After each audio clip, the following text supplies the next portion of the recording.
अजमेर के smart city project के तहत बने एलिवेटेड ब्रिज को लेकर विवाद गहराता जा रहा है। अधिवक्ता ने याचिकाकर्ताओं पर गंभीर आरोप लगाते हुए कहा कि उन्होंने जानबूझकर ना तो निर्माण के मूल ठेकेदार को और ना ही आरएसआरडीसी को कोर्ट में पक्षकार बनाया ताकि असली तथ्यों को दबाया जा सके और जांच की दिशा को प्रभावित किया जा सके। वहीं भाजपा पार्षद देवेंद्र सिंह शेखावत ने याचिका को राजनीतिक स्टंट बताते हुए कहा कि याचिकाकर्ता सिर्फ सस्ती लोकप्रियता के लिए सामने आए हैं। उन्होंने पूर्ववर्ती कांग्रेस सरकार और प्रशासन पर आरोप लगाते हुए कहा कि उद्घाटन के समय पुल की खामियों को छिपाया गया और तत्कालीन मुख्यमंत्री अशोक गहलोत से लेकर मंत्री शांति धारीवाल तक सभी ने जल्दबाजी में यह काम कराया। शेखावत के मुताबिक पुल के मूल स्वरूप में बदलाव भी राजनीतिक दबाव में किया गया और अब जब खामियां सामने आई हैं तो जिम्मेदार लोग विपक्ष में खड़े होकर शोर मचा रहे हैं। इस बीच कलेक्टर द्वारा गठित समिति ने मौके का निरीक्षण कर यह माना कि पुल का एक हिस्सा पानी से मिट्टी कटने के कारण क्षतिग्रस्त हुआ है। समिति ने एमएनआईटी या आईआईटी से तकनीकी जांच की सिफारिश की है। आरएसआरडीसी कलेक्टर की निगरानी में मरम्मत का काम कर रहा है और पुल की तकनीकी सुरक्षा की पुष्टि होने तक यातायात बंद रहेगा। ये मामला अब तकनीकी जांच और राजनीतिक आरोप प्रत्यारोप दोनों की अग्नि परीक्षा में है। क्या मामला रहा? मामला अभी आप जैसे कि आपको ध्यान है ही कि स्मार्ट सिटी प्रोजेक्ट का जो एलिवेटेड ब्रिज है और उसके लेके जो याचिकाकर्ताओं ने पश्चिम कोर्ट में जो दावा पेश कर रखा है उसको लेकर एक कहावत चरितार्थ होती है कि खिसियानी बिल्ले खंबा नोचे। इसका मतलब क्या हो गया कि अगर किसी को व्यक्ति को कोई भी असफलता मिलती है तो उस असफलता को छिपाने के लिए वो अपनी भड़ास बेवजह आक्रामक हो जाता है और आक्रामक होके और काम करता है। ऐसा ही काम कल के आदेश के बाद में याचिकाकर्ताओं ने और उनके पैरोकारों ने किया कि आम जन तक वास्तविक जानकारी नहीं पहुंचे और अपनी असफलता को किस प्रकार से छुपाया जा सके। चूँकि मूल रूप से याचिका स्मार्ट सिटी लिमिटेड और नगर निगम के खिलाफ पेश की गई है। स्मार्ट सिटी एक सिर्फ वित्त पोषी संस्था है जो सेंट्रल गवर्नमेंट से पैसा मिला स्मार्ट सिटी प्रोजेक्ट के तहत उसमें कैसे कैसे व्यय होना है उन मदों का बाइफिकेशन करके उन तक वो राशि पहुंचाने का काम स्मार्ट सिटी लिमिटेड करती है। स्मार्ट सिटी लिमिटेड ने किसी प्रकार का कोई निर्माण कार्य नहीं किया और स्मार्ट सिटी लिमिटेड ने इस काम के लिए चूंकि ये जो एलिवेटेड ब्रिज बनना था उसके काम के लिए आरएसआरडीसी को चयनित किया कि एलिवेटेड ब्रिज की ये जो काम करना है ये आरएसआरडीसी लिमिटेड करेगी। आरएसआर लिमिटेड ने ही इसका डिज़ाइन तैयार किया, तकनीकी राय ली और जिस भी ठेकेदार को जो इसका कॉन्ट्रैक्ट देना था वो ठेकेदार था इस केस में symphony and graphic private limited व इंफ्राटेल बिल्डिंग प्राइवेट लिमिटेड। इनको इस एलिवेटेड ब्रिज के निर्माण का ठेका दिया गया। आरएसआरडीसी ही इस निर्माण को ऑब्जर्व कर रही थी, तकनीकी कमियों को देख रही थी, इसकी डिज़ाइन को देख रही थी और उसको तकनीकी रिपोर्ट को वेरीफाई कर रही थी। आरएसआरडीसी लिमिटेड जो भी अनुशंसा करती उस अनुशंसा के आधार पर स्मार्ट सिटी लिमिटेड संबंधित व्यक्ति को भुगतान करती।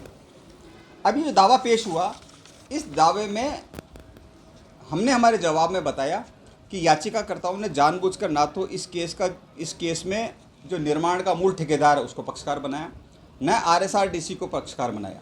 क्यों नहीं बनाया उसका कारण ये है कि वास्तविकता वो कोर्ट के समक्ष नहीं लाना चाहते थे। वो ऐसे व्यक्तियों को बचाने के लिए आनन फानन में ये याचिका लगाई गई कि पूर्व के जो दोषी अधिकारी रहे हैं जिनके कारण से इस निर्माण में अगर यदि त्रुटि रही है तो उस त्रुटि करने वाले अधिकारी को बचाना चाहते थे या उस मूल ठेकेदार को बचाना चाहते थे, इसलिए उसको इस दावे में पक्षकार नहीं बनाया। कि जल्दी से जल्दी याचिकाकर्ता चाहते थे कि भाई न्यायालय का ऑर्डर आवे और ये जांच इस रूप में प्रभावित हो कि आगे जाके ये बात कैसे कि ऑलरेडी कोर्ट में मैटर सब जुडिस है, इसलिए ये जांच आगे नहीं जानी चाहिए। तो जांच को कैसे प्रभावित किया जा सकता है इसके लिए याचिका लगाई। याचिका का मूल उद्देश्य क्या था? याचिकाकर्ताओं ने अपनी याचिका में ये प्रार्थना करी कि एलिवेटेड ब्रिज की भुजा को सुचारू रूप से चालू किया जाए। उन्होंने कहीं पर भी एलिवेटेड ब्रिज को रोकने के लिए न्यायालय से ना तो कोई प्रार्थना करी, ना अनुतोष चाहा, ना अपने ओरल आर्गूमेंट में ये बात कही। लेकिन कल के आदेश के बाद में मीडिया बाइट्स के माध्यम से आम जनता को भ्रमित करके प्रसारित करने का प्रयास किया गया कि हमारी बात कोर्ट ने मान ली है, न्यायालय ने हमारे पक्ष में फैसला दे दिया है और ये संपूर्ण ब्रिज का आवागमन रोक दिया गया। आवागमन चालू करने की उनकी प्रार्थना थी जो न्यायालय ने नहीं मानी और हमने जो रिपोर्ट ऑनरेबल कोर्ट्स के समक्ष प्रस्तुत करी, जो जवाब पेश दिया, जवाब हमने क्या दिया कि 3 तारीख के घटना के बाद 4 तारीख को तुरंत कलेक्टर साहब ने कमेटी का गठन कर दिया। एडीएम सिटी साहब की अध्यक्षता में नगर निगम, पीडब्ल्यूडी और यूआईटी के इंजीनियर्स की टीम ने इसका इंस्पेक्शन किया। इंस्पेक्शन में माना कि भाई ये मिट्टी निकल जाने के कारण, पानी के साथ मिट्टी निकल जाने के कारण से ये भुजा का एक हिस्सा क्षतिग्रस्त हुआ है और इसके लिए विस्तृत जाँच कराई जानी चाहिए। तो पूर्व की जो इसकी जो तकनीकी संस्था रही है MNIT या IIT के विशेषज्ञों से इसकी जांच करानी चाहिए। कलेक्टर साहब ने इस कमेटी की रिपोर्ट के आधार पर 8 तारीख को ये लेटर जारी कर दिया MNIT को कि 10 दिवस के अंदर अंदर इसकी विस्तृत जांच रिपोर्ट पेश करें। तब तक RSRDC इसके निर्माण कार्य जो इसमें क्षतिग्रस्त हिस्सा हुआ है उसको ठीक करने का प्रयास कर रही है, लगातार ठीक कर रही है। कलेक्टर साहब इसकी मॉनिटरिंग कर रही है।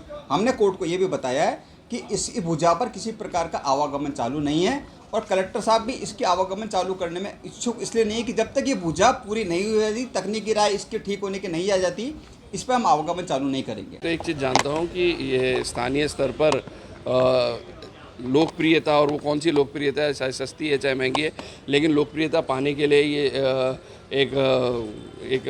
मतलब एक तरीके का इन्होंने चाल चली है। क्योंकि मेरा निवेदन है कि इसमें जितने भी याचिकाकर्ता हैं, अगर आप देखेंगे तो याचिकाकर्ता इस पूरे एलिवेटेड रोड में एक संबंधित पॉलिटिकल पार्टी के कार्यकर्ता हैं और वो कांग्रेस है।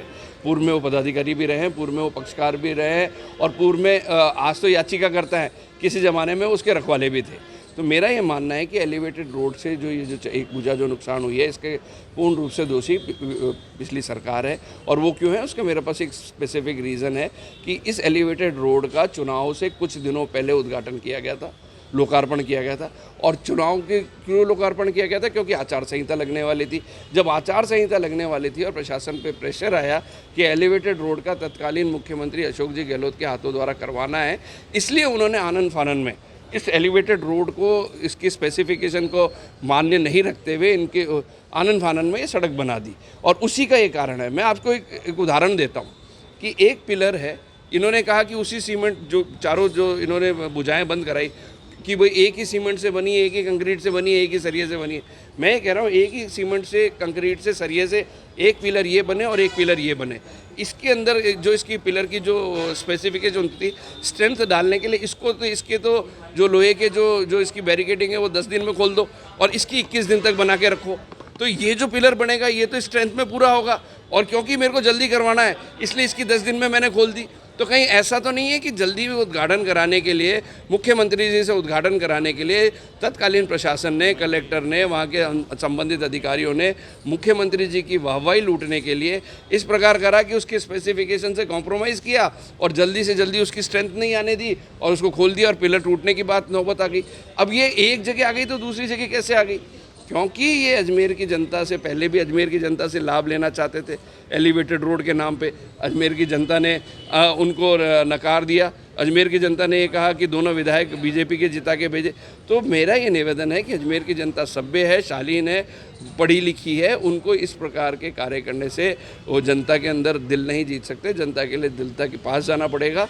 तो मेरा निवेदन है कि ये जिस प्रकार से जो कर रहे हैं तो जो न्यायालय करेगा, न्यायालय के ऊपर कोई नहीं है, न्यायालय ने जो माना है वो हमें स्वीकार है। लेकिन फिर भी मेरा ये मानना है कि इससे जनहित कम और जन में नुकसान ज़्यादा हो रहा है। अच्छा, देवनानी जी ने भी घोषणा पत्र में लिखाया था एलिवेटेड के बारे में। मैं बता रहा हूँ ना, मैं तो यही तो बात बता रहा हूँ कि उन्होंने भी कहा एलिवेटेड प्रपोजल था सरकार का। तो तत्कालीन भारतीय जनता पार्टी ने प्रपोजल दिया था। एग्जीक्यूशन अथॉरिटी कौन है? स्मार्ट सिटी के अंदर अगर आप स्पेसिफिक करेंगे तो सेंट्रल से तो पैसा है, एग्जीक्यूटिंग अथॉरिटी तो स्टेट गवर्नमेंट थी। स्टेट गवर्नमेंट की आप जांच कर लीजिए। मैं आपके माध्यम से एक आरोप लगाता हूँ कि तत्कालीन यहाँ के मंत्री थे रघु शर्मा जी, उन्होंने तोपदड़ा स्कूल के अंदर इसको पूरे एलिवेटेड रोड के उसको पूरे प्लांट को लगाने के लिए कह दिया था। उससे कोई किराया नहीं लिया गया। 4 साल तक तोपदड़ा स्कूल के अंदर तोपदड़ा को दूषित किया गया एलिवेटेड रोड के प्लांट लगाने के ऊपर। उधर से सीमेंट बच्चों के, कई जनों के जीवनों के साथ खेला गया और तत्कालीन क्या। तो ये सब बहुत बड़ी स्कैंडल है और इसमें स्कैंडल में कहीं ना कहीं नहीं, पूर्ण